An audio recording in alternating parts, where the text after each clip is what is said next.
Hey guys, and welcome back to today's live stream. I'm sorry about the technical difficulties yet again that happened today. The devil did not want me to do this live stream. But yeah, we're up and ready. Make sure to send in any questions you have during the live stream in the live Q&A feature. But yeah, without further ado, let's get into today's live stream, which is about being a black student, just being a student at Oxford and Cambridge and sharing our experiences. And I've had the privilege today to be joined by our lovely guest who will introduce herself in a second. Yeah, without further ado, would you just like to introduce yourself to all the viewers? Just tell everyone how you've been, what's popping. Sure. Hey guys, my name's Ayanfe. I'm a second year at Cambridge, Robinson College. I'm going into third year.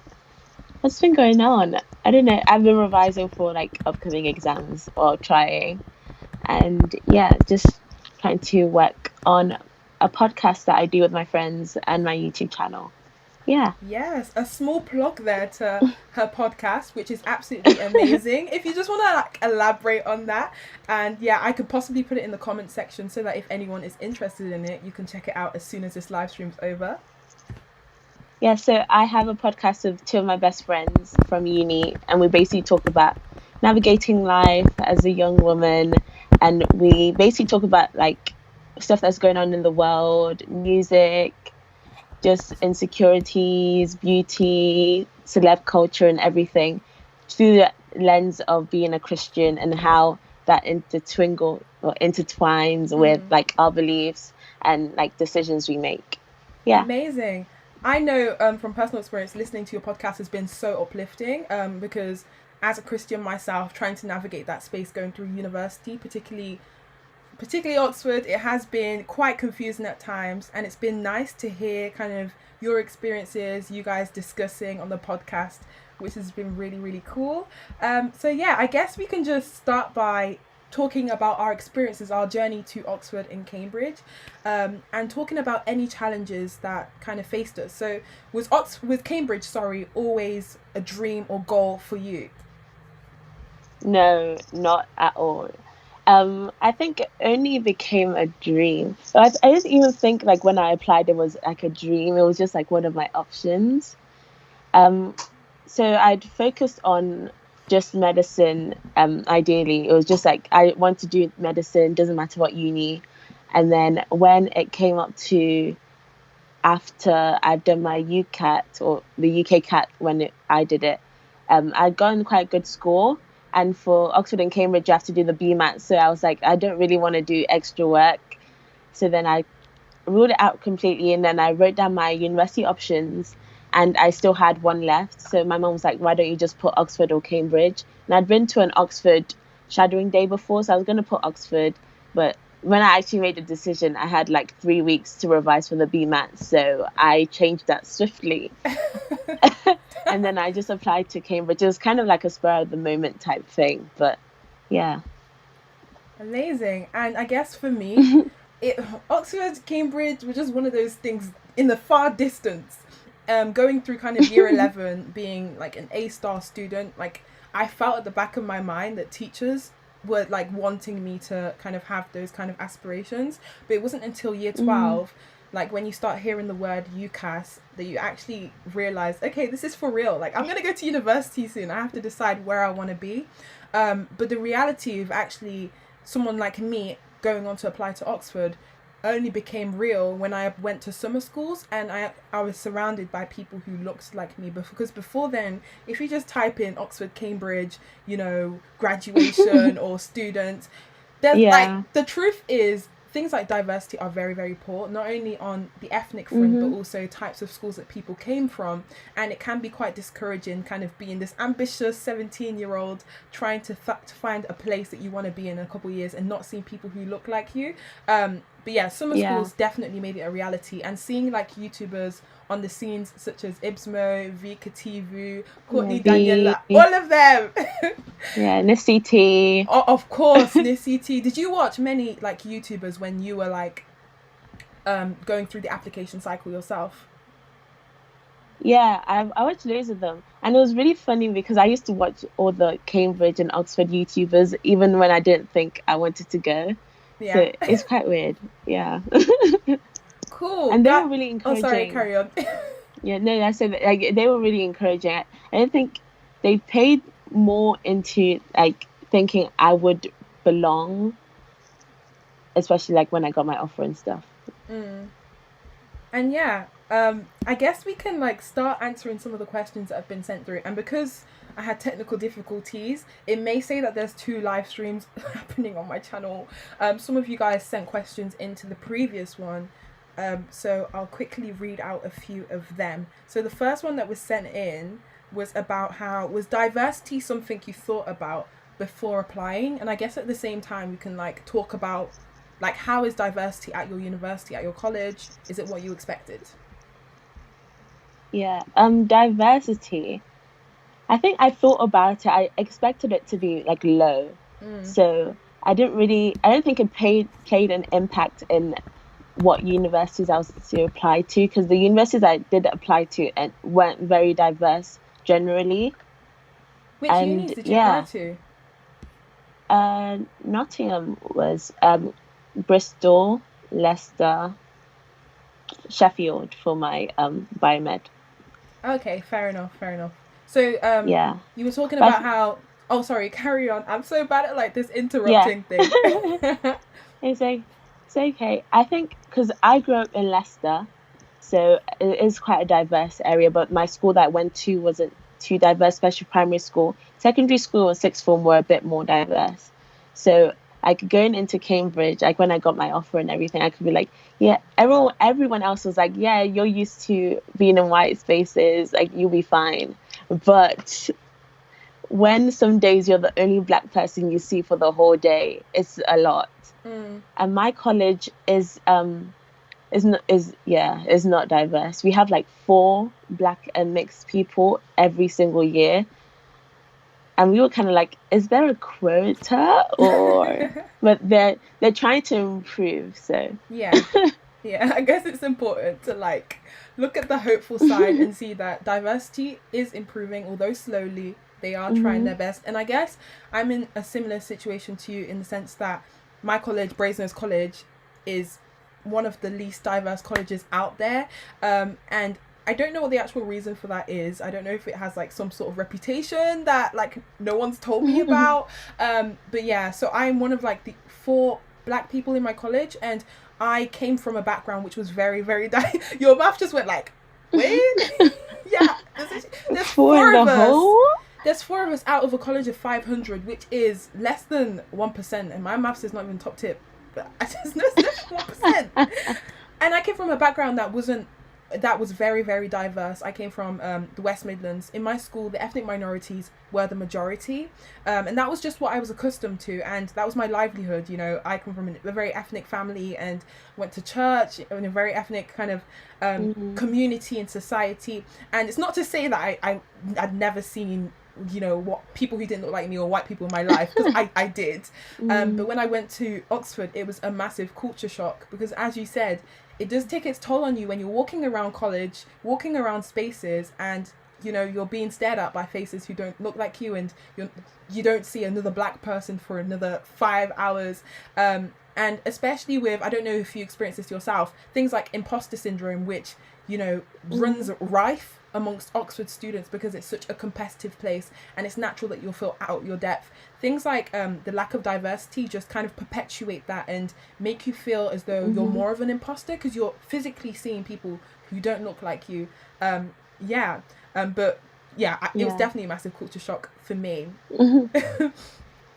Just to add into that, I think class diversity is an important point as well, because my college, as well as not being very much diverse in ethnicity, like it has the highest intake of private school students, and that Okay. it wasn't too much of an issue, but it was like when it came to summer holidays and people asked, what are you doing this summer? I was like, I'm working. And then they'll be like, why? Why work? And I was like, why do you need a job? I was like, I need money. No, honestly. So just things like that, yeah. Yeah, it's so true. I guess it's important to highlight that like diversity comes in so many shapes or forms. As you said, there's diversity within like different classes, there's diversity in terms of the schools that people came from, diversity in terms of ethnicity, diversity in terms of like disabilities, and they shape people's experiences. As you said, like going on, like when we go on vacation, they don't call it holiday at Oxford because they expect us to keep doing schoolwork over the vacation. But like you'll see your friends, which you'll during your time at university, going on like private, like going on private jets, you know, private like holidays here and there, and you'll be working part-time because that's what you have to do. That's your livelihood. That's how you support yourself.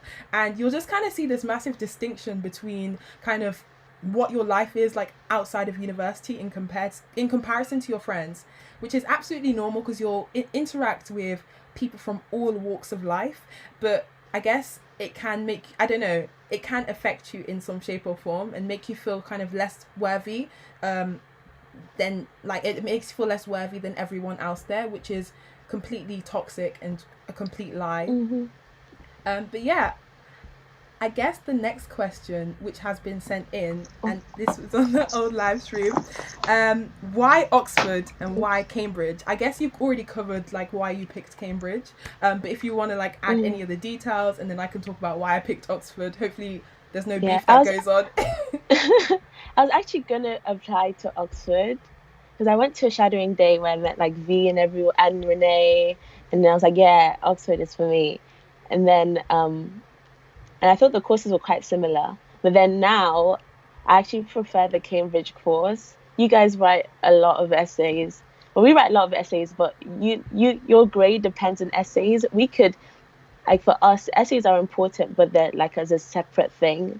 And MCQs are the most important. Really? And I definitely prefer it that way, yeah. I'm in such shock. And just to clarify for everyone, MCQ stands for multiple choice questions. And at both Oxford and Cambridge, you have both multiple choice papers and you have essay-based papers. And as Ayanfe has said, at Cambridge, they put most of the focus on your multiple choice papers. Whereas at Oxford... Yeah, we just need to pass those. Imagine! So where does your like ranking come into place? It comes from the essay, but then ranking only like matters if you want to do like academics or anything. If you just want to be a doctor, you can just push that to the side and focus on the practicals and the MCQs if you wanted to. Oh, fair enough. Yeah, at Oxford they put a lot of emphasis on like the essay side of things. And I don't know about you, but like during term time, like we just get bombarded with essays. Like the average number is like 2 to 3 a week. What about at Cambridge? Yeah. What's it like? It differs a lot by college. So I know some colleges where they have 4 in a term. We have 3 a week, sometimes 4. 1 week in first year. Oh, I almost died. We had 5. We had 5. So it really depends between colleges, which is something that they don't really tell you before you apply as well. Oh my gosh, I was actually going to get onto that because I feel as though when you're wanting to apply to any university, like the access team or the people that you meet in open days, the student representatives, they kind of almost sugarcoat your experiences at that university, and they hide out like not the negatives, but the more harder things that you'll experience. Yeah. One of them being the amount and the abundance of essays that you will get. And like on my channel, I try to be as transparent as possible, and you do on your channel as well. Small plug, subscribe to her channel. But like the amount of essays is something that you cannot prepare for at like a normal kind of state school, especially when they don't have experience pushing students to Oxford and Cambridge. So that's definitely something that I want to highlight to any prospective Oxford and Cambridge students. You will have a lot of essays.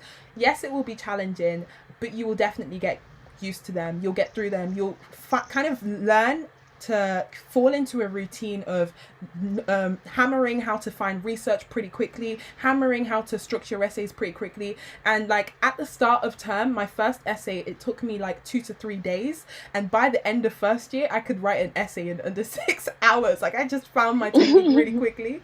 But I guess to answer the question, why Oxford? So I went to summer schools at both Oxford and Cambridge, and as I explained, the summer school was kind of my driver to kind of wanting to apply to Oxbridge.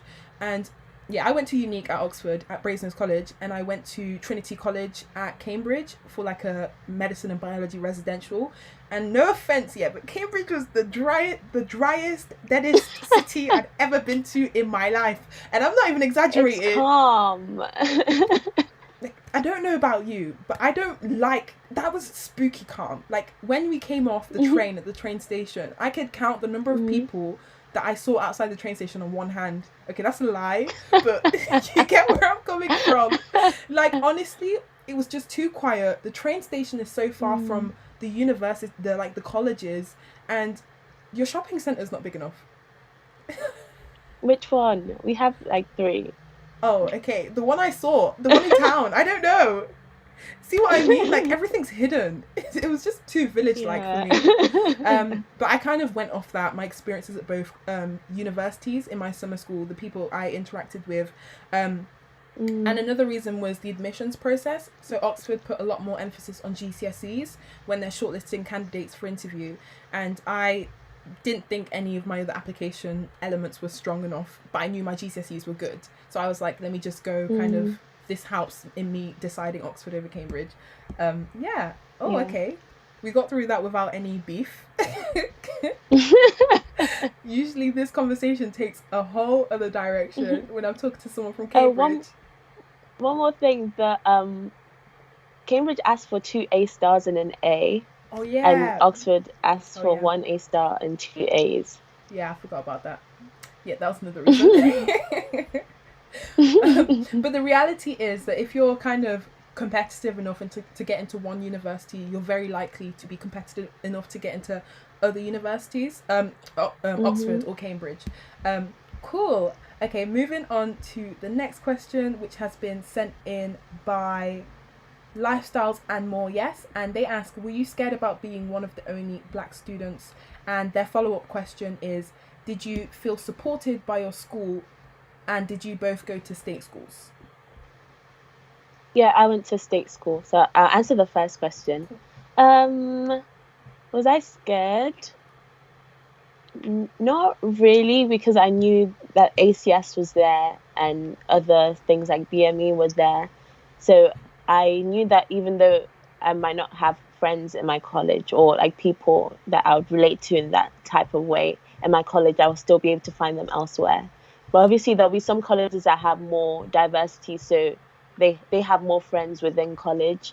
So I wasn't scared in that sense. It's just like when you're in college, sometimes you like to see friendly faces, and all the others, like students in my college, like we all have different timetables, so unless we want to see each other, we have to schedule it. And that's like normally like someone knocking into someone else's room like mid-essay, and just, you're taking a break right now, or I'm coming to your room, we're gonna eat or something. So that's like when we normally see each other. But essay has been, ACS has been really good in terms of like making friends who relate to you in that way. And I went to state school.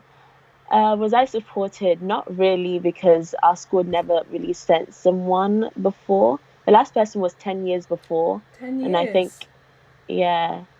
And he went to medicine at Oxford. And I think I'm like the first girl as well, but I didn't know. Like no teacher went that far back enough for them to like clarify. But yeah, I didn't feel supported in terms of like the specific application process. Most of it was from other outside sources like ACS and just stuff online that I saw. But yeah, there's loads of people that are really happy to help nowadays, like whether on social media, just like friends of friends, that could be really helpful as well. When I was applying, I just randomly messaged people on Twitter. I messaged the Oxford ACS, like, could someone help me with my personal statement or give me like a way to start drafting my personal statement. So there's lots of available resources that might not be from your school as well that are able to help. Amazing. You kind of just read my mind then, because I was going to be like, would you be able to give advice to any students who are in the same position? I guess if you'd be able to like summarize it into your top tip for students who feel who went to a similar school, in the sense that not a lot of people have gone on to Oxford and Cambridge and their teachers don't know where to start. how can these students proactively go out their way to start making their application as competitive as possible for Oxford and Cambridge?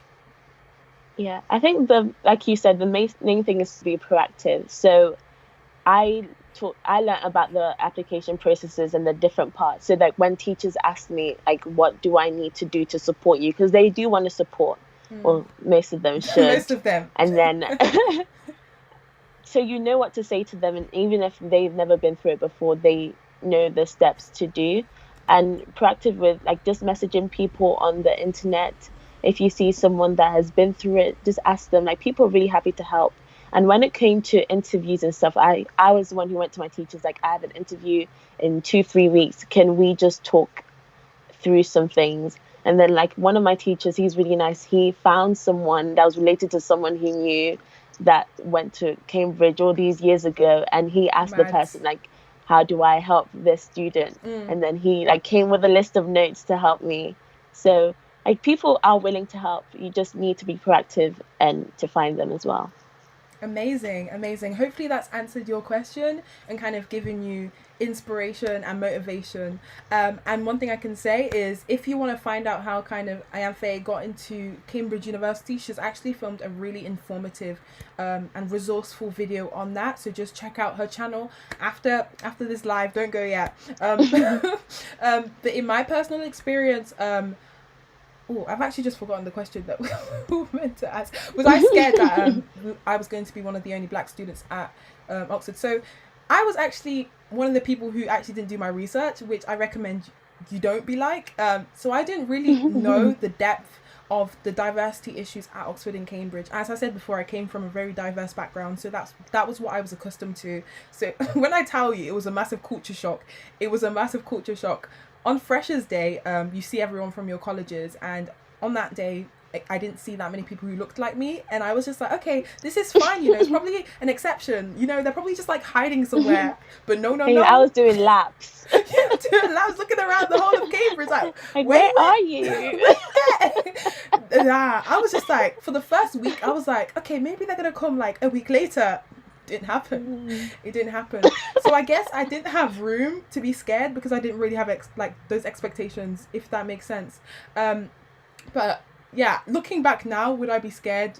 Probably. Should I be scared? No, because one thing I should say is that there are people who might not necessarily look like you, who you'll end up making the best kind of friendships with. My close circle, like my 2 best friends from college, none of them are black, none of them kind of have this like similar backgrounds to me, but we relate on other fronts. Like, you will find your tribe, you will find people who relate to you in one way or another. I must say, at university, a lot of my close friends are like Christian friends, because we go to church together, do Bible study together, and a lot of them aren't black, but they're some of the closest friends that I still speak to over the holidays. So don't feel scared. You will find people do exist, and the proof is me, Ayanfe, other people on YouTube, social media, talking about our experiences. And did I ever feel supported by my school?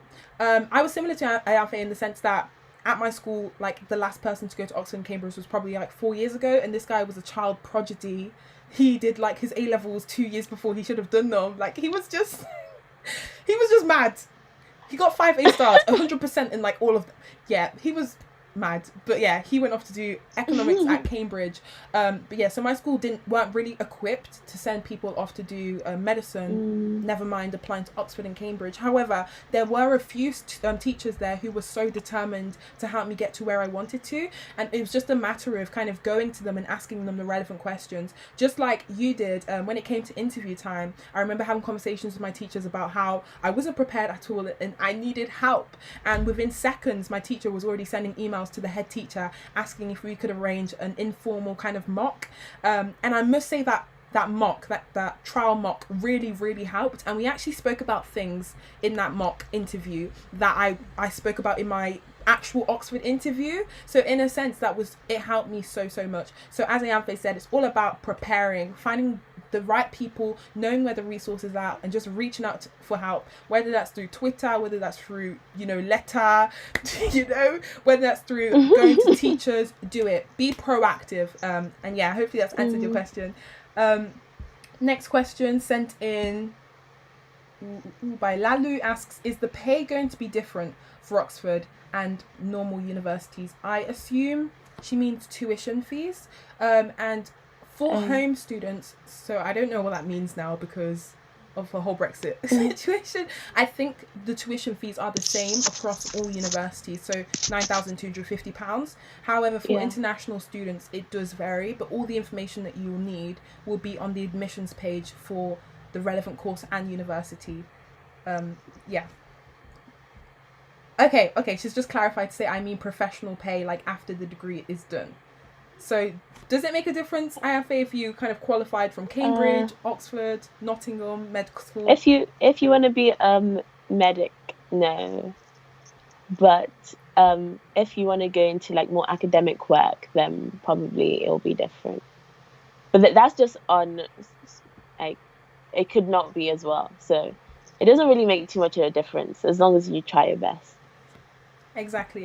And another thing to highlight is, like, medicine is medicine the same, and it's the same across all universities. And if you graduate with a medical degree from Oxford in comparison to a newer medical school that isn't as ranked as highly, you're still going to be an FY1 doctor and probably start around the same pay. So it really doesn't matter as long as you get that one offer. And as Ayanfe said, you try your best. Next question sent in by Moyen asks, would the longing for a more diverse NHS force be something you advise people to mention in their personal statements? This is a good question, isn't it? Okay, I guess I can go first whilst you keep thinking.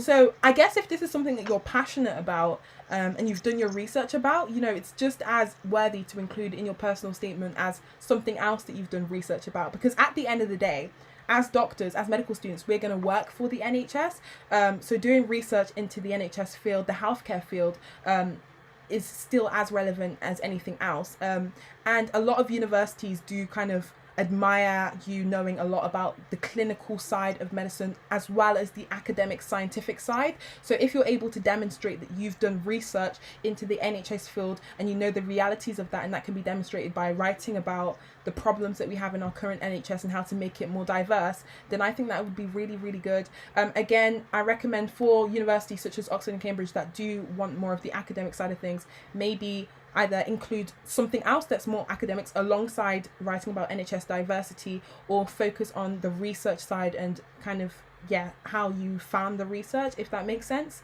And it'll be a really cool thing to discuss in interview as well, I think. Yeah, I agree. I think you just have to show your passion, and if you're applying to Oxbridge, you need to be able to defend it in That's true. in your interview as well. That's so true. So as long as you've done like the research, whether it's been in the hospital and seen how there's a lack of diversity, or you've read some stuff, you just need to make sure that you're not basing it off like social media and what you see. Just as long as like you've done your own work into it and seen like this is something I want to change and you're passionate about it, then I think it'll look really good. Amazing. Hopefully that's answered your question. Make sure to keep sending them in if you have any more follow-up questions. Next one sent in by James San asks, what policies does Oxford or your college have to promote inclusion of all students, as I'm a person of colour? So I guess you can also answer this based on what you know about Cambridge. So that I know on behalf of my college, which is Brasenose College, is that they are definitely trying to push for the increased welfare of minority students, whether that be kind of the schools you went to or your ethnic group. So I know that within the student committee, the JCR committee, that stands for Junior Common Room Committee, and it's basically like your school council. There is roles, dedicated roles for people who represent diversity and equality and help kind of shape college policies on that. And there is a dedicated role to women of colour, which is the position that I had last year. So I was the women of colour rep. So if any students had any issues regarding being a woman of colour in college, or just generally, they came to me, and I was kind of the liaison connecting the student body to the staff. So I know that that's put in place. I know that I had a meeting with my college principal a couple of weeks back, and we were speaking about how the college's plans to actually introduce a person of color BAME welfare rep in like a paid position. And I think although these aren't put in place now, they're definitely moving towards, like, colleges and universities are definitely moving towards a space which is more inclusive of people of colour and cares more about their welfare. But in my personal experience, it's not moving fast enough, and more should be being done faster. But again, that's just my opinion. But colleges are definitely trying their best. Yeah. In addition to that, I agree. We have a BME for officers. We don't have a specific woman of color role yet, but with things like that, we've asked for a person of color who's a tutor. So in Cambridge, our tutors are the ones in charge of your like mental and physical well-being if you have any problems that will affect your academics. So like when I went to my tutor, I just couldn't relate. So then we, like, some of us have asked for like someone who's a person of color, and we currently have one that is a volunteer, which is really nice of them. But we asked like the college, you have to pay them. Yeah, for sure. And then they're doing that as well. And then they have lots of initiatives, like they run events to get more like schools from all over England, and just to come and to check it out to try and improve the amount of people that apply from like more diverse areas. And then you have the ethnic university-wide societies as well, which are there to help you to feel included. So yeah, there's work being done, but not at the rate that we need. But yeah, for sure. And yeah, I guess you mentioned the societies at the end, which I think is like really, really important. And any incoming students this year or prospective students this year will probably have heard of things like the ACS, which stands for the African Caribbean Society, which are like really, really active in both Oxford and Cambridge. And for me, it's been my home away from home. Like, honestly, I've made so many close friends within the ACS. All of my best memories about events have been ACS events. And it's just been a really, really nice community and family. And I think it's important to also mention that it's not just exclusively people from African Caribbean heritage who can go to events. It's open to everyone. So I invite my non-African Caribbean friends to events. And it's just vibes. It's just good vibes. It is, yeah. Ayanfe, were you there when Oxford came to Cambridge this year? Yeah. I wasn't there. I missed out on buying my ticket. It was so fun. Oxford won. So yeah. I heard there were cheaters. Cheating, really? Do you know what you sound like? A sore loser. No, I'm joking. No beef on this channel. Not today. Next question, also sent in by James San, asks, how do you find the traditions at Oxbridge? I'd imagine that some students may be intimidated by them at first. So yeah, Oxford is a very traditional place. Yeah, shall I go first? Yeah. Yeah, you can. So yeah, out of all universities, Oxford and Cambridge are, I think, by far the most traditional. They're the oldest universities in the UK, so it kind of like makes sense. But things like, okay, so in first week, Freshers Week, you have this ceremony called Matriculation, which is like almost the opposite of graduation, and it's like an official ceremony welcoming you into the university, and you wear these black and white outfits called subfusc, which is Latin for something I don't know, and you go to this place and you get, it feels like you're getting baptized into the college, into the university. They say some things in Latin that no one understands. But there are, like, that's just the tip of the iceberg. They have weird names for terms. So first term is called Michaelmas, second term Hilary. Is that the same at Cambridge? Oh, ours is Michaelmas, Lent, and Easter. Yeah, they stopped being creative after Michaelmas. I'm actually so confused. Like, that's just added to my okay, anyways, yeah. And another traditional thing that I wasn't expecting was the formals, which are basically events that happen, so dinner events that happen in my college, it's 3 to 4 times a week. But essentially you dress up in your traditional black and white outfit and you go to hall, which is basically the dinner room, and you have 3-course meals, and sometimes they're like high table 3-course meals. You, at the start, you say a prayer in Latin. Again, no one understands Latin. And you eat, like, it's very like upper class, middle class lifestyle that I was just not used to. And yeah, they were some of the traditions. There's plenty of others that kind of shocked me, but I guess looking back on first year, I found that more intriguing and interesting and fun rather than intimidating. However, I do understand that it can seem intimidating, especially when you come from a background where, you know, for you to eat a 3-course meal is because, you know, it's someone's wedding day or someone's just won the lottery. And I guess it's also important to highlight that there will be a lot of students, especially from private school backgrounds, who for this is normality for them. One of my close friends who's a medic came from a college in London, like a sixth form independent college, where his college was actually the inspiration for the architecture in New College, Oxford. So whenever he goes to New College, Oxford, the whole college just looks like his college that he spent, you know, year 11 to year 13 in. How mad is that? So like the library's in the exact same place, the hall is in the exact same place. He had these formal events like all the time. Like that was normality to him. And I guess it's quite sad how you'll see that kind of discrepancy and difference in some people feeling intimidated by these type of events and traditions, whereas other people that's just kind of second nature. But I guess that's why it's so important that access not only starts before university but continues after, when you've gotten into university. How was your experiences at Cambridge? I kind of expected like all the fancy Harry Potter stuff, and like you said, like you said before, it makes it more like interesting. And then when you get home to your friends, like you have more to talk about. And like when you post pictures, people are like, "What's that?" It's bougie. And like when I posted my picture with my gown, like people were like, "Are you graduating already?" And stuff like that. Yeah, it's quite interesting, and you catch on quite quickly, like ridiculously quickly. We had a matriculation formal. And at first I was like, what are all these knives and forks? But people are really friendly, and they will just tell you, like, just eat like this. And like some of the food are very interesting. Like this year we had a halfway haul, and for our starter we had like caviar and all of that bouginess. Yeah. And I was like, I don't know if this will taste nice. Did it taste nice?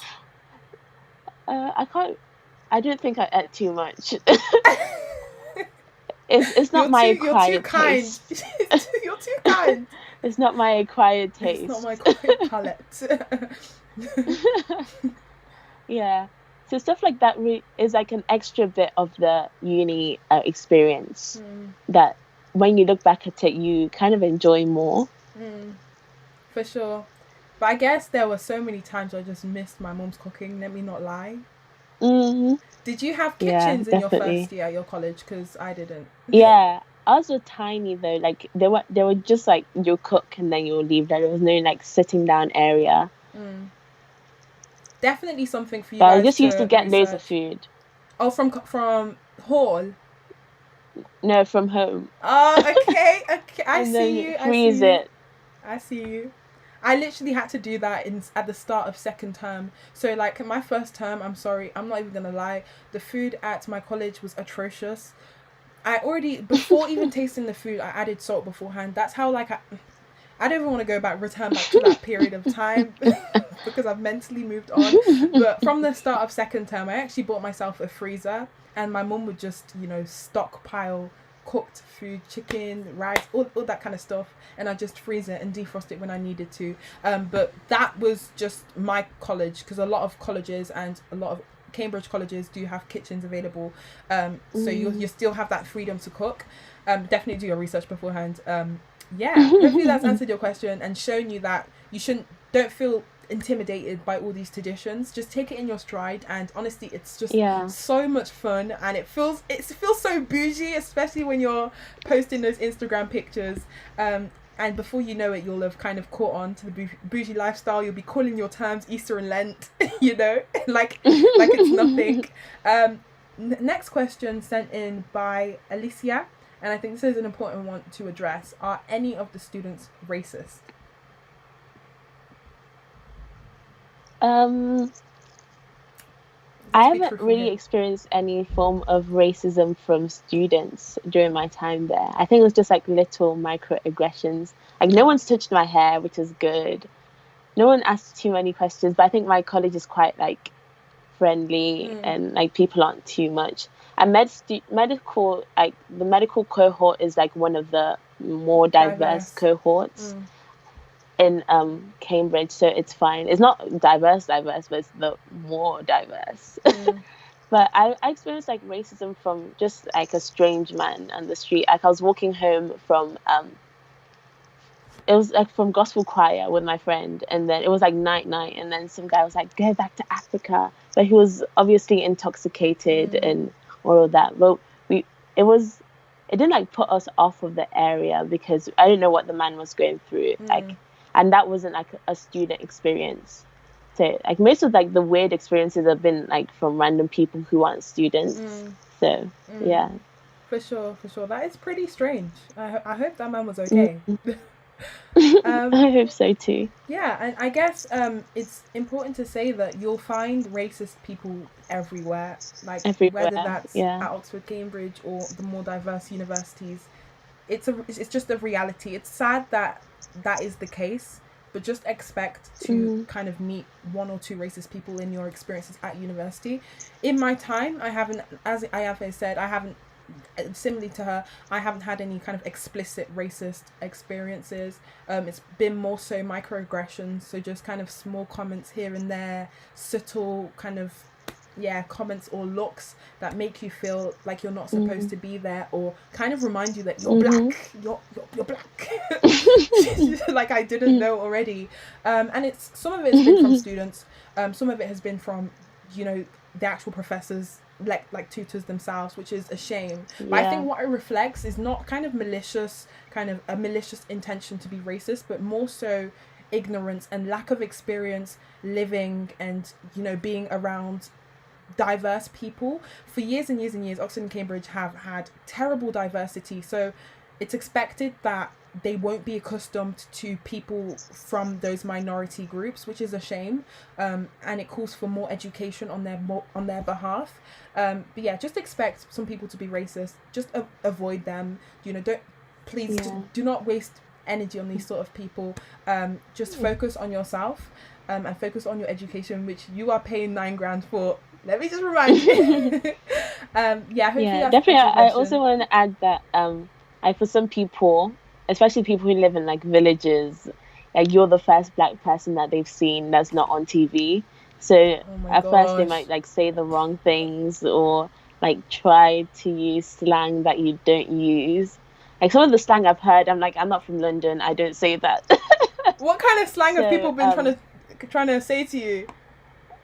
It's just like the really old ones. Like, remember when everyone used to say like what's guanin, and like people start saying peng in the medic group chat. I was like, oh, I didn't say that. But it's funny. You just have to take things with a pinch of salt. For sure.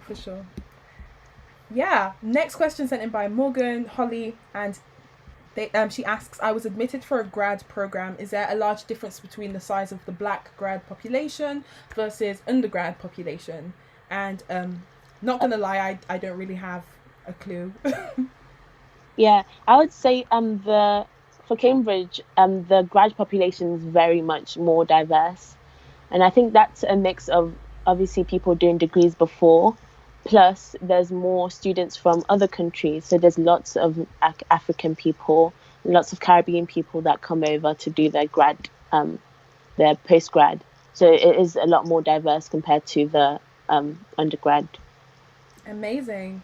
Thank you for answering that question. Next one also sent in by Morgan Holly, and she asks, any advice for black students who will be coming to Oxford from a majority black community or country? I guess you can answer it on behalf of Cambridge. So to kind of answer your question, Morgan, sorry, I thought my sister was about to my sister was about to barge in. So my advice to you is definitely be open-minded. It's so easy to kind of get wound up in this preconception that like any non-black person will instantly kind of just focus on your blackness and may be racist and may discriminate or treat you differently, which is not always the case. As I said before, you will run into people like that, but the majority of people, especially in the student body, are really, really nice, eager just to make friendships with you. So definitely be open-minded and don't have any, it's hard, but don't have any preconceptions before you start university. Also know about the communities and the structures that are in place to support you as a black student who comes from, you know, predominantly black community or country. We've already spoken about the ACS, which I'm telling you is absolutely amazing in terms of welfare, entertainment, community, events. It's all there for you. Know what your college offers, what support they offer to you, and if they don't offer any, ask the questions. Ask why is there not a support system for such people. And yeah, hopefully they'll make the relevant changes and put them in place for you. And yeah, I guess that's my advice. Ayanfe, do you have any advice for like people wanting to come to Cambridge? Sorry, I'm going to read the question again. My mind just blanked. No. Yeah, I think you said most of it. Like, just know what's out there. Like, it'll be fine. And most people adapt anyway. And I think with just generally, your university experience is what you make of it. So word. If you just make the steps to try and enjoy it as much as possible, then you will enjoy it. Amazing. And yeah, hopefully that's answered your question. Make sure to keep sending them in if you need any clarification or have any more. Next one sent in by Elisa asks, how do you cope with getting your hair done and wash days aside university? And this is a really important one. And I have a lot to say on this topic. But yeah, if you want to kind of go first. Okay. Number one, I'm not sure if you're able to, you agree, but number one, have an ensuite, because I only looked at colleges that had ensuites because I'm not going to be in the bathroom for 1 hour and someone will be asking, why were you in there for an hour? I just couldn't do it. And for me, I planned my hairstyles before every term. So like this term upcoming, I've already planned like what I'll do when I'll take my hair out, how I'll get extra hair. And I think stuff like wigs help in terms of like you don't have to get your hair done all the time. But with wash days, I think you should know how long it will take and when you can. Like most of the time I washed my hair later at night so I could do like work during the day. And then it's more like as a self-care type thing and like relaxing. So yeah. For sure. Okay, I must disagree. One more thing. Okay. Find friends that can do hair. Did they charge you? Did they charge you or they do it for free? It's been a mix. One of my friends did my cornrows when I wanted to like get a wig, and she just did it.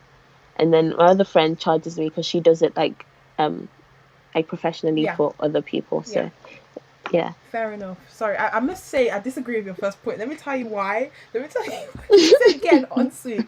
It's actually not. It's not an option for everybody. From personal experience, at my college, no first-year students were able to have en-suites unless you had a medical reason. And I don't think they'd accept, I need to, wash my hair, as a reason to have an en-suite, which was really, really sad. You should have said cultural reasons. They actually wouldn't question that. Oh, that's smart, man. That's so smart. You heard it here first, man. Ways to get an en-suite if your college doesn't offer them first years. But yeah, so my situation was tragic. So I was put in a staircase, which is basically my student accommodation, where we had one bathroom to share with 8 other people, and these people were dirty. Yeah, so for me, wash day was something that I kind of reserved for home, and this might seem a bit manky because term is 2 months long, but you gotta do what you gotta do. So during first and second term, I probably washed my hair twice whilst I was actually at university, and the rest of the time I just had to deal with my hair. And also I'm not a wigs person as much, but it's definitely something I'm considering because, as Ayanfe said, it just cuts so much time, cuts so much stress, and you don't have to get your hair done. I'm more of a braids person, so I would get my braids done literally a couple of days before going to university, and then just keep it for the 2 months. After about 6 weeks at university, my hair was moving mad. Braids were falling out, but it was okay because, you know, people haven't seen braids and they don't know what's normal and what's not normal. So I just said it was the look. I just said it's normal. So my braids were all falling out. I said, you know, it's normal. They didn't question it. Even with wigs, when your hair's sliding to the side. Honestly, just say it's the look. And another thing to mention is that if it's an emergency situation, just planify time to go home if that's a possibility to you. So if you kind of live in London, which is quite close to Oxford and Cambridge, I think, kind of plan when you're going to go home. Because I did sport, it was a lot harder because training was compulsory, but there were days where I was able to go home, and I did, just to get my hair done. That's how desperate I was. And find friends, as Ayanfe said, who do hair. At Oxford, there's this one girl, shout out Erica, who did hair, and she was amazingly talented, but she charged, and it was quite expensive. So just know kind of what services are available to you and your hair. Research that. Ask in like the ACS group chat if that's what you're part of, because like former students will be more than willing to help you and kind of point you in the right direction. Hopefully that's answered your questions. Someone was just commenting about how you were talking about how you were doing laps, lol. You know, we were speaking about that's so funny.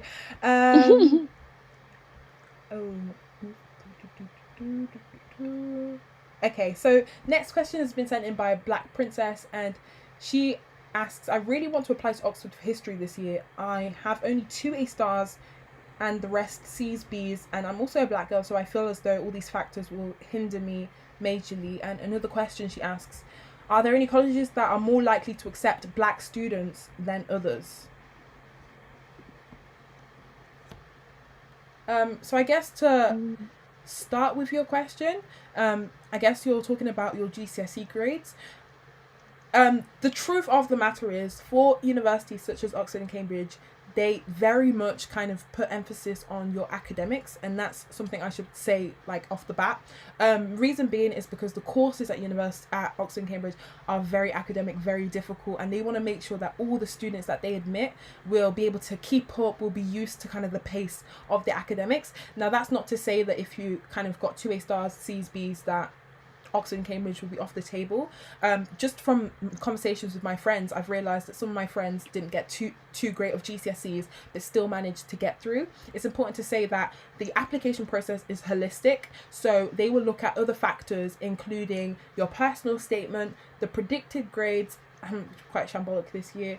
They will look at your reference. They will also contextualize everything alongside looking at your GCSE grades. So that will be one factor. But it's so important to be realistic and realize that they will be expecting possibly more A stars. One thing I can say is you can email maybe the admissions team for the relevant college and ask them if realistically your grades will be good enough for interview. But don't let that limit you, you know, especially for history where you're able to apply to 5 history courses. You know, applying to Oxford as kind of your risky, more ambitious one, you still go for it because you've still got 4 other universities to apply to and you only need 1 offer to get into university. Ayanfe, if you have anything to add. Yeah, I very much agree that they are more academic, but they also look at like where you come from and where like how your school normally does in GCSE and A levels and stuff. So, and I think especially if you're invited to interviews, just being honest about it when they ask you like why weren't your grades as high, and just saying like my school something whatever. I think they don't mind as long as they see that you're on a track for the predicted grades that they have for their students as well. Amazing. Yeah. I'm just reading through a couple more of the questions. It looks like we're going to go over the 1 hour mark. That's fine. Cool. Next question sent in by Phenomena, and they ask, is it harder to get a first in Oxbridge in comparison to other universities? I have no idea. I personally think it is. Yeah, but I think most other medical schools don't do first and stuff. You just have to pass. But I think, yeah, it is because everyone's like really smart as well. Before, I'll just talk about like Cambridge medicine, you're graded on a curve. So your grade depends on how good or bad everyone else does. So if everyone else loved the exam questions and wrote really well, then you found them okay, you could be pushed down because everyone else found it really good, which is something I really don't like. But yeah, but that's not the same for every course as well. So Yeah, I guess the way they mark a lot of kind of degrees is on that curve, and it's relative to the other students who sat that exam. So if you're in like the smartest in a bunch of less smart people, you're likely to do really, really well, because of your relative position. If you're kind of the lowest or medium in a group of, you know, Einsteins, then you're likely to do worse. That's just how they mark it.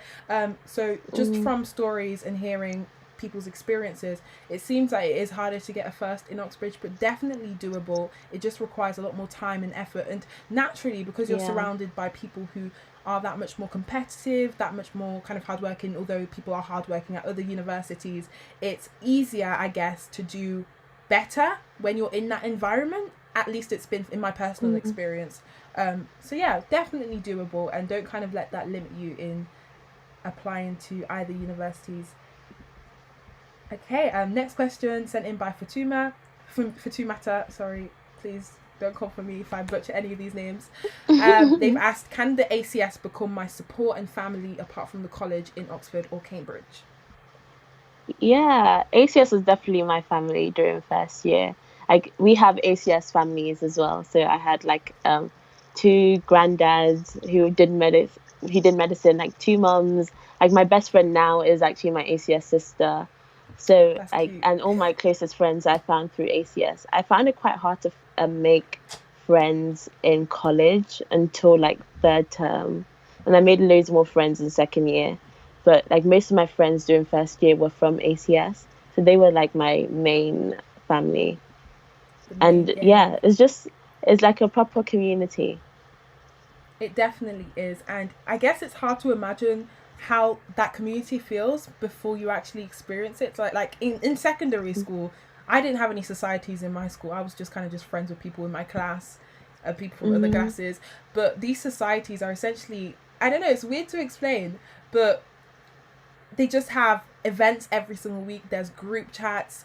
You just get really big community vibes from these societies, and as Ayanfe said, there's institutions such as the family system, which is a really strange thing that Oxford, Cambridge, I think Durham do as well in their colleges, where you'll be assigned to a college mom and dad. You'll have college sisters. You'll be able to marry. I don't know how fast you guys got married in Cambridge, but I was married within first week. I have like two college wives. And then they I don't don't take even those talk seriously. about marriages Really? I just married my best because friends. the guy I wanted to marry me married someone else, and I was angry. So Marry me or I die. Have you seen that meme? Marry me or I'm dying. yeah. That's so. Oh, I'm so sorry, man. Are you married now then, or are you single? Yeah, married. Okay, good, good. You have college children or ACS children. Mhm. Okay, I that's have nice. both. That's so nice. So yeah, this is a really strange thing Mhm. Oxford and Cambridge do. And also the ACS do. So you get a really strong sense of support, and they can definitely Mhm. be your family outside of college. And most of the events I go to are ACS events and not college events. Yeah, I don't know. Do they call parties at Cambridge bops as well? Bops, yeah. Big organized parties. Did you go to many in your first year or second year? I went to the first one, never came back. No, because the music is interesting. Plus, but the first one, we were like, we need to spice it up a little bit. So we asked them to play Drake, like ease them into it a little bit. We Yeah. were planning for Afro beats by the end of the year, but none of us went back. Mission failed. Oh, next year, the next fresh set of freshers need to continue that legacy, trying to get Afro beats. Yeah, that's so funny. Yeah, with me and bops, I think I stepped into a bop for 5 minutes and I just left to leave. Bops are these big organized parties that happen in colleges, and they tend to be like themed. Me personally, like, that kind of party scene is just not for me, although it is for like a lot of other people. So yeah, I didn't really go to that many college organized bops. I went to more of the ACS events, like the Take Me Out, which was really fun. And there was a Cambridge versus Oxford event, which I never went to. Sad, but Oxford won again. So yeah, moving on to the next question. This is sent in by Moyin, who asks, how do you gain access to Oxbridge summer schools? Are they expensive? Are there bursary opportunities? So I think it's really important to say off the bat, these Oxbridge summer schools that I went to, at least, were completely free. I'm talking, they paid for your accommodation, they paid for your transport to Oxford, Cambridge and back, they paid for everything in between, and these are ones that you can find if you just do the research. I must say as well, be careful to avoid the ones that you pay for. Often they're not affiliated to the university and rather an independent company that's just doing a summer school hosted in Oxford and Cambridge. The ones that are actually affiliated to the university, so at Oxford, that's the unique summer school, they actually take place within the colleges themselves. You get taught by PhD and tutors from the actual colleges themselves, and it's just a lot more official and it's free. So like, just why not? What about at Cambridge? I think certain trusts there's a Cambridge one, and like individual colleges do ones as well. So I know Trinity does one. Yeah, things like Target Oxbridge have summer schools and Easter schools as well. So yeah, but I never actually went to any. On the topic of like Target Oxbridge, and I guess before we answer that question, do you think not going to some schools affected your application in any shape or form? Did you feel as though you didn't really know what Cambridge was like? Did you visit beforehand at open days? So the first time you went to Cambridge was interviews? Yeah, and I didn't even see anything at interview. I went from the train station to the cab to the college. So I didn't even know like how it felt like. Oh no! But I think, I think I would have been more prepared if I went to summer schools and Target Oxbridge and all of that stuff like that would have prepared me more. And they also do like support in terms of how to write your personal statement when it comes to interviews. So I think I would also have felt more supported. But I don't think it's not too much of a disadvantage if you don't. Amazing. And I guess I was going to ask, I've just forgotten, what is with my memory? Another thing I was going to ask, which is not what I was planning on asking beforehand, was the fact that the train station is so far from your college. Does that affect you in any shape or form? Because my college is literally an 8-minute walk from the train station. Yeah, because we have a £1 bus straight from outside my college to the train station. Bus. Okay. Yeah. Wow. Okay. Cambridge of the That's pretty impressive. Yeah. Oxford, it's a lot more expensive, but to be honest, at least we're exercising and being active. Next question sent in by Moyin also asks, why Oxbridge and not Imperial? So I actually applied to Imperial, and I guess I applied there because it was high in the rankings. I'd never been to a summer school, I didn't know any medics who went to Imperial. It was just more of a rankings thing. But when I went to my interview there, I actually did not enjoy the vibes as much. I was used to a lot of greenery in my home city, and London, especially where Imperial is situated, it's just buildings, and it just seemed like an industrial estate. Sorry if anyone like applied to Imperial. But yeah, I didn't get good vibes from there, and yeah, I'm just very happy that I got my offer from Oxford and the other medical schools. Ayanfe, why didn't you apply to Imperial? I didn't apply to any London universities. I didn't really I didn't want to live in London for 5 to 6 years, so I just didn't apply for it. That's the only reason. Fair enough. Next question sent in by Lisa _ and they ask, how do you react to racial microaggressions, if you had any said to you before?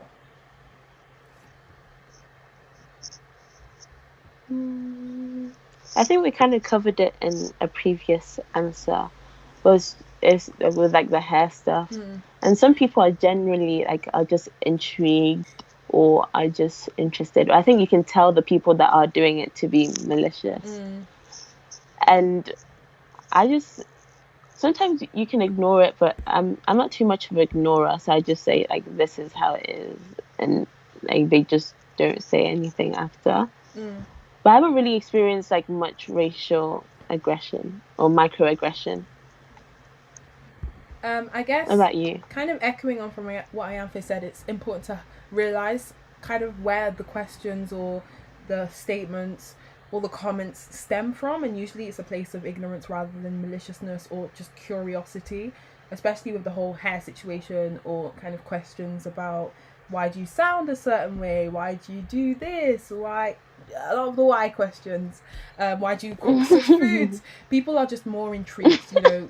They may have lived in this village, you know, those villages, I don't even know, the ones that end in Shire, a lot of villages end in Shire, like, I don't know, the Shakespeare villages where they haven't really interacted with a lot of people of colour or people from your background, so to them, like, you're, I don't know, you're very intriguing, which I guess can feel uncomfortable, especially when you want to feel like university is your home. When you move away from home, that is where you live, and you don't want to feel like an intruder or, you know, extraordinary in your home. You just want to live like a normal life, and I guess it can become quite tiring when you're constantly having to explain things to people. So it's like, if it gets to the point where, you know, it's either too much, if you feel confident in saying so, then tell that person, like, I feel uncomfortable with these sort of comments, like, just say it to them. If you don't feel as confident, go to someone you trust, or someone, for example, at Oxford we have kind of people of colour representatives,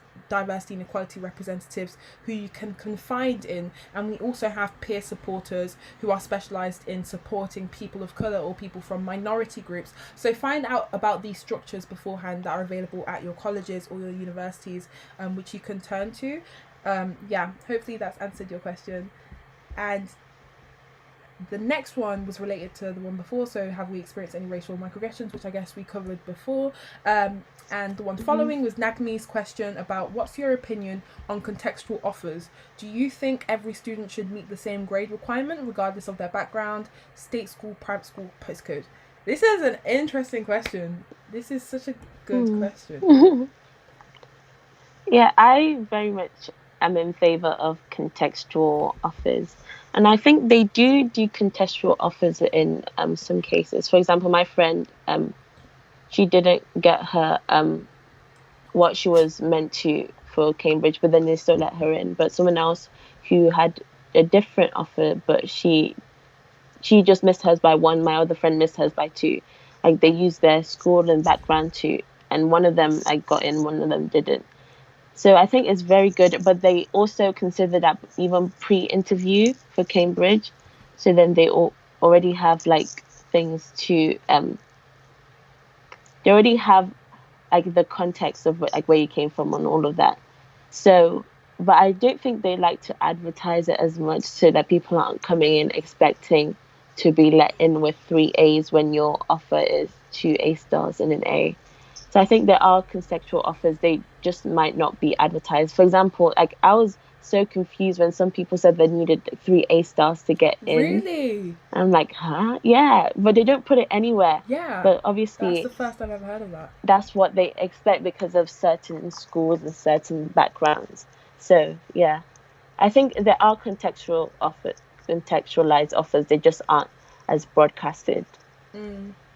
I guess for me, I think contextual offers are really, really good to a certain extent.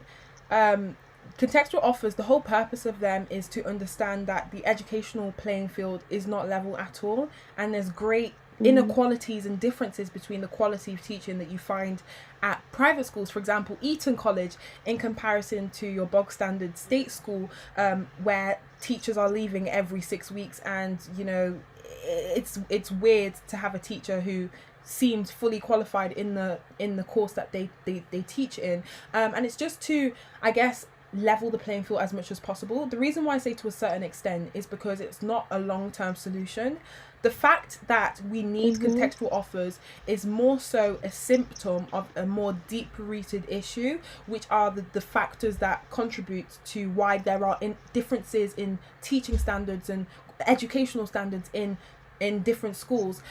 So I think long term they're not the best kind of things, because it kind of ignores the problem and just tries to throw, you know, contextual offers at the problem instead of kind of trying to solve the problem. And I guess the argument between whether contextual offers are good or not is kind of, I think, based more on what happens in the US, so affirmative action, which is basically where they are just trying to send a message that, you know, people from a certain ethnic group are less competent than others, so therefore we'll reduce the grades for them because they're less likely to achieve our standard grades, which I think is wrong, because that sends the message that people from a certain group cannot achieve the same as others, which I don't think is what happens in the UK. In the UK, they look at students from a case-to-case basis. They acknowledge that in particular schools, people may not have had access to the same resources that others may have when it came to preparing for their A-levels and also applying to university. And as Ayanfe said, there are contextual offers at Oxford, but they're not as broadcasted, and I think there's less so for courses such as medicine and universities such as Oxford and Cambridge, solely because of the competitive nature of the course and the fact that, you know, it is going to be very, very academic and you are expected to know a lot of things. So kind of getting those grades at A-level is more important for courses like that. Because I remember when I applied to my fifth option, which was chemistry at Warwick, my contextual offer dropped from AAA to BBB, which was a massive difference. And whereas I didn't really get a decrease in my offer from Oxford or Imperial. But yeah, do you have anything to add before we move on to, I think, the final three questions? This is going to be a long live stream. Oh no, I think another one just came through. Okay, let's try and rush through these next few questions. One of them is sent in by Morgan Holly, who asks, isn't matriculation cancelled for this year due to COVID-19? So at Oxford, it is kind of cancelled. They've just moved it to virtual matriculation, which is a bit peak, in my opinion. Really sad, but I guess what can you do? What about Cambridge? I actually don't know, but Cambridge, we don't have like a whole matriculation with everyone. You do matriculation with your college. So it might be still on. You just have to sign. Do you do the matriculation service in your college, or do you do it in an external building? Yeah. Oh, okay. In your college. Oh, that's strange. We do it like... Yeah, and they're all on different days. Really? That's really... That's so weird. Oh, okay. So you can't even like... Because at Oxford, all colleges do it on the same day, and we do it at the same place. So like you get to take that's why you guys have like cute pictures. Yes, yeah. That's the most important thing. Like no one cares about the talking in Latin. Do you know what I mean? It's the pictures. Like honestly. Next question sent in by Sleazy asks, "Hey guys, are there students from Africa at both Oxford and Cambridge University?" At Oxford, there definitely are students from Africa. And Cambridge, as Ayanfe said. Next question sent in by Ayanfe asks, would you say Cambridge is better than Oxford? Is there more diversity than Oxford? Because I've heard that... Okay, I'm struggling to... Okay, I've heard that there are only like 4 black people in a college in Oxford. Oh, okay. I think it's important to say that that Cambridge has more people just in general. Like they have a larger cohort for subjects. So I think if you look at the quantity, then definitely there'll be more diversity. I don't know. I'm not sure about the ratios and the percentages and how that works out. But yeah, but I don't think it's better necessarily. I think there's some college. It depends what college as well, because there's some college in Cambridge where there's like 10 black people. My college, we have 4. Some colleges have like almost 20. So it really differs per year as well. So you can apply to a college thinking this is a very diverse college, and then the year you might get in, it might not be as diverse. So I'm sorry, can you hear my sister screaming in the background? Yeah. I'm sorry. They're actually big girls. I'm sorry. They're actually just screaming for no reason. But yeah, hopefully that's answered your question. Next one sent in by Alicia, and she just kind of makes a comment on how we shouldn't justify anyone who's racist, and how that drunk guy had to be held accountable. which is understandable, and yeah, I totally agree. Like, racist people, like, you're not a child anymore. You should understand your behavior is not right, especially in like today's current climate with everything going on, the Black Lives Matter movement. Yeah, I don't know if you have any comments to say before we move on to one of our final ones. I think that situation, it was just like, it was really late at night as well, so we just wanted to be as safe as possible. Cool. Okay. One of the final ones sent in by Alicia asks, wait, you can't have an ensuite for first year at Oxford? Cambridge it is. Okay, let me explain the situation. Certain colleges don't offer it for first year, so do your research. My college doesn't, but what I can say is before university I thought I needed an ensuite, like I'd die without one, but it's actually very doable to live without an ensuite. Contrary to common Ayanfe is just like, no, guys, trust me, it is. This is what you need. You need your sliders, or your flip-flops. You need hand sanitizer, your cleaning products. You need a bag. I don't know what they call them. You know, the little buckets, like caddies, that's it, bathroom caddies. You just need them, and you need to learn to survive, because I'm sorry, we're about to enter into the real world, and the reality is you'll find yourself in a situation where ensuites are not available, so you just gotta get used to it. Gotta get used to it. But yeah, some colleges do offer ensuites. It's just my college that unfortunately don't, but please consider applying to Oxford too. Next question said, I can't find diversity statistics on college websites. How can I find out about diversity? So for Oxford, every single year they release a report about the diversity. I'll put it in the description link, hopefully I'll remember, but that details everything about diversity in terms of ethnic group, proportion of people from different types of schools, disabilities, and everything like that. And I imagine there's one for Cambridge as well.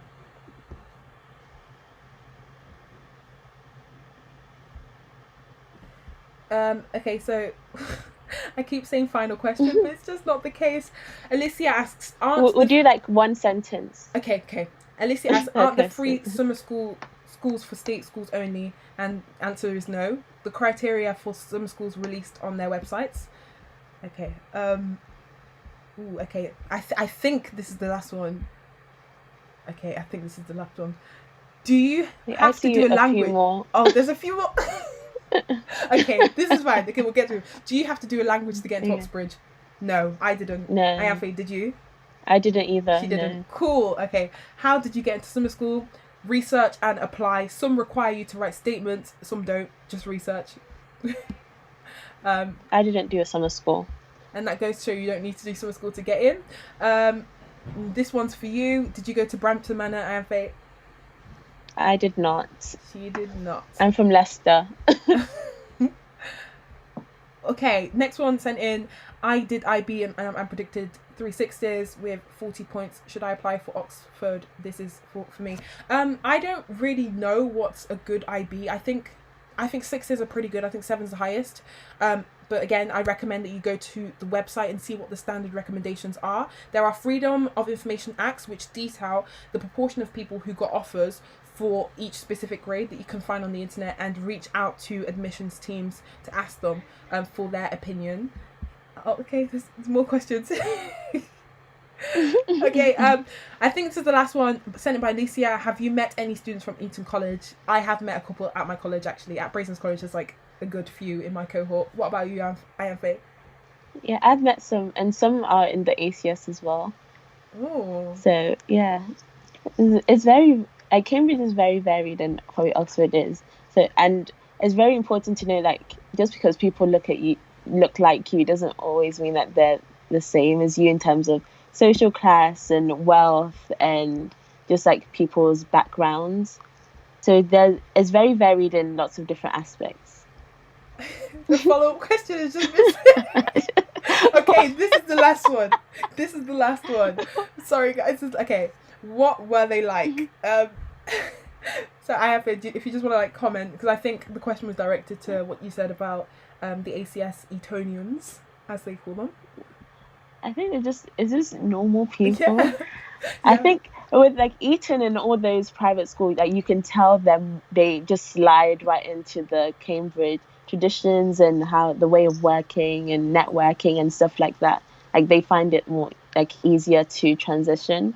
That's the only thing I've noticed. For me, the people that went to Eaton, I didn't realise that they went to Eaton until they told me. So it just goes to show they're normal people. Like, you won't, like as soon as you see them, you won't just be just like, like yes, you went to Eaton. There are some people that are blatantly, like, almost obnoxious and very kind of snobby about where they came from. But the majority of them are just, you know, normal human beings. Yeah. They just want to get through their degree. And, okay.